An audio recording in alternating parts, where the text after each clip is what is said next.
All right, everyone. Where's that name? Where's that pesky name? Oh, it's Nick Thompson. All right, Lantern Corps. From Nicholas Nick Thompson's, we have the question of, was Lantern Corps Theodore Peterson? From, I believe it's Your Friendly or My Friendly Neighbor. Was that again? Theodore Peterson. From, is a character from the Hello Neighbor game series. He's a former international amusement park designer whose experienced mental breakdown after multiple deaths occurred in his designed rides. He's unemployed and unhinged and lives in the Welcome Raven Brooks neighborhood.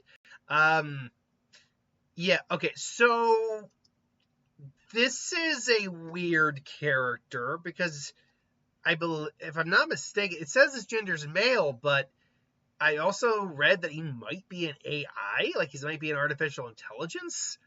I'm not 100% sure on that. All I know is his emotional spectrum is weird.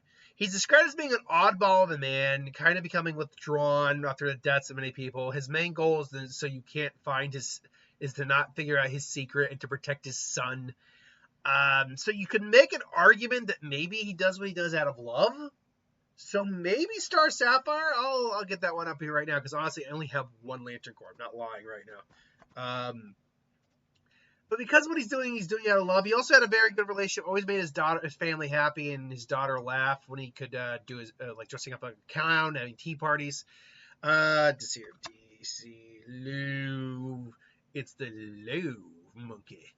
Come on. I hate when it hesitates like this and has to like process. So the problem again is that this guy is just kind of an odd. I mean, they call him an oddball, but legitimately he is an anomaly in terms of emotional spectrum. So love is a category we could maybe look into here. Let's get back down here though for a second. Let's go over this for a second. I don't see him as a Green Lantern overcoming great fear. I just don't think that works here, and great willpower. But maybe I could see an argument like he still seems to persevere regardless of what's going on in his life. He certainly doesn't really inspire great fear despite how he looks. He's also, sure, he's got anger in there, absolutely. I don't know if he could really be a Rage Lantern. I mean, he doesn't seem to be overly angry, just unhinged based on what I'm reading. Now, love, at least, I think there's an argument for it. As I said, he does what he can do for his family, loves his family. Don't really think compassion works, not because he lacks it, because he doesn't lack enough of it to be a Lantern of Compassion. Nor is he actually a greedy man. I don't think he qualifies for that. And nor does he qualify for hope. He neither inspires nor really carries a lot of hope with him, from what I can tell.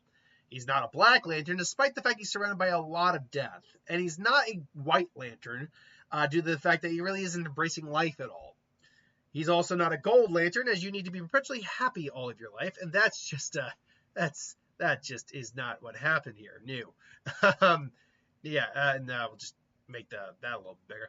And Sorrow's a weird one because you kind of need to hit the most rock bottom part of your life for that to ever make sense. And yeah, it kind of happened to him, but it didn't really fall into despair or depression, really, as far as I could tell. So I don't think Sorrow works. The only other Lantern Corps that makes sense is the Ultraviolets, is Shame. Because this is a guy who carries a lot of shame over the deaths in his park, over the deaths of young people and how it happened. So, yeah, I would think that that Shame, Ultraviolet, makes the most sense for a character like this. It's not a character I really know at all, so I'm going by what I can find here. On the interwebs, if you will. But it's I don't know. I think it works based on what I could find for the character. That said, though, what do you think? Let me know in the comments below. Till then, thanks for watching. Hope you enjoyed. Like, comment, share, subscribe. See you next time.